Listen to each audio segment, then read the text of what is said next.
Hello छात्रों, मैं अश्विनी कुमार सोनी, सहायक अध्यापक, नेहरू इंटर कॉलेज मसूदपुरा। सब्जेक्ट है इंग्लिश,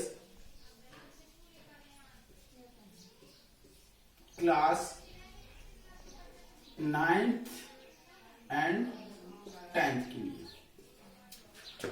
आज मैं बताऊंगा आपको active and passive voice. Active और पैसिव वॉइस। अब एक्टिव क्या है, एक्टिव वॉइस है क्या? तो प्रिय छात्रों, जो एक्टिव वॉइस होती है, एक्टिव वॉइस में कर्ता को प्रधानता दी जाती है।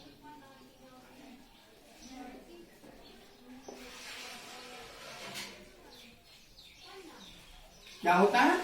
एक्टिव वॉइस में कर्ता को, यानी कि किसको? सब्जेक्ट को। एक्टिव वॉइस में सब्जेक्ट को प्रधानता दी जाती है। और जो आपका पैसिव वॉइस होता है,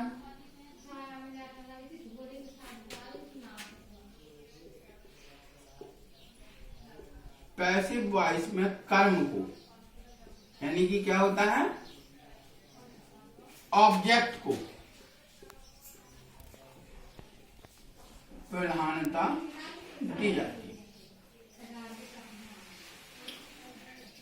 अब एक्टिव और पैसिव वॉइस तो आप जानने लगे कि एक्टिव वॉइस में जो है कर्ता को प्रधानता दी जाती है और पैसिव वॉइस में कर्म को प्रधानता दी जाती है। जैसे प्रिय छात्रों, एक चीज और छोटा सा शॉर्ट में आपको एक जानकारी दे दूं तो टेंस। टेंस मीन्स क्या होता है? काल। क्या होता है? काल। क्या होता है? काल। और काल मीन्स क्या होता है? समय। आमतौर पर ये थोड़ा सा उदाहरण आपके सामने में पेश करता हूं कि जैसे कुछ आमतौर पर लोग बात करते हैं तो कहते हैं कल दे, काल दे दें हम। तो मतलब कहने का, और फिर सामने वाला व्यक्ति कहता है कि काल कभी आता नहीं है। तो मैं आपको यहां विश्वास दिलाता हूं कि काल आता है। क्या होता है? काल आता है, क्योंकि काल मीन्स समय होता है और समय हर चीज का आता है। आज जो समय मेरा है, कल आपका आएगा। तो इस प्रकार से ये निश्चित होता है कि काल आता है, यानी कि समय आता है। आप जानते हैं काल कितने प्रकार के होते हैं? 3 प्रकार की होती है। कितने प्रकार की होती है? 3 प्रकार की। एक present, present tense, past tense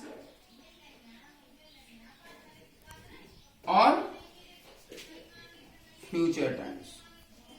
यानी कि इसको कहते हैं वर्तमान काल, इसको कहते हैं भूतकाल और इसको कहते हैं भविष्य काल। क्या कहते हैं? भविष्य काल। इस प्रकार से ये 3 काल, लेकिन इनकी 4 पार्ट भी होती है। Present indefinite tense, present continuous, present perfect, present perfect continuous. इसी प्रकार से 4। तो टेंस कितने हो जाती है? 12। फिर 12 के भी 4 भाग होती हैं। पॉजिटिव, एक नेगेटिव, एक फर्स्ट इंटेरोगेटिव और एक डबल इंटेरोगेटिव। तो एक चीज मान के आपको चलना है कि ये वैसे हमारी टेंस कितनी होती है? 3। लेकिन इनको जब इनके भाग पूछे जाते हैं कितने हो जाती हैं? 12। लेकिन 12 की जब भाग पूछे जाती है तो कितने हो जाती हैं? 48। अर्थात ये टेंसेस परिवर्तन होता है। अब जो वैसे मान के कितने टेंस हुए आपने? 12 जो सेंटेंस या टेंस होते हैं, अब उनमें एक्टिव वॉइस केवल 8 टेंसों की बनती है। कितने टेंसों की बनती है? 8 टेंसों की एक्टिव वॉइस बनती है। तो अब मान लीजिए किसकी नहीं बनती? एक तो प्रेजेंट परफेक्ट कंटिन्यूअस टेंस की नहीं बनती, और इसी प्रकार पास्ट की नहीं बनती, इसी प्रकार फ्यूचर की नहीं बनती। तो 3 तो ये हो जाती। और चौथा जो होता है वो फ्यूचर कंटिन्यूअस टेंस की पैसिव वॉइस नहीं बनती है। तो इस प्रकार से हमारे परिवर्तन होते हैं। अब जो इनमें जो प्रोनाउंस आते हैं या अब उनमें परावर्तन होता है। जैसे एक्टिव वॉइस हो, मान लीजिए यही लिखा हुआ है ये आपका एक्टिव वॉइस है। मान लीजिए एक्टिव वॉइस में ही आता है, सी आता है, इट आता है, आई आता है, वी आता है, यू आता है, दे आता है। जब इसकी हम पैसिव वॉइस बनाते हैं तो एक चीज मान के चलना चाहिए हमें, जब हम एक्टिव वॉइस में यदि ही है हम पैसिव वॉइस बनाते हैं तो क्या हो जाता है, वाई हम हो जाता है। क्या हो जाता है, वाई हम हो जाता है। सी आता है तो क्या हो जाता है, वाई हर हो जाता है। इट का वाई इट रहता है, आई का वाई मी हो जाता है, वी का वाई अस हो जाता है, यू का वाई यू रहता है और दे का वाई देम हो जाता है। इस प्रकार से आपके एक्टिव वॉइस से पैसिव वॉइस में परिवर्तन होते हैं। मान लीजिए मैं आपको एक एग्जांपल देता हूं, प्रेजेंट इंडेफिनिट सेंटेंस ले लीजिएगा आज। तो प्रेजेंट इंडेफिनिट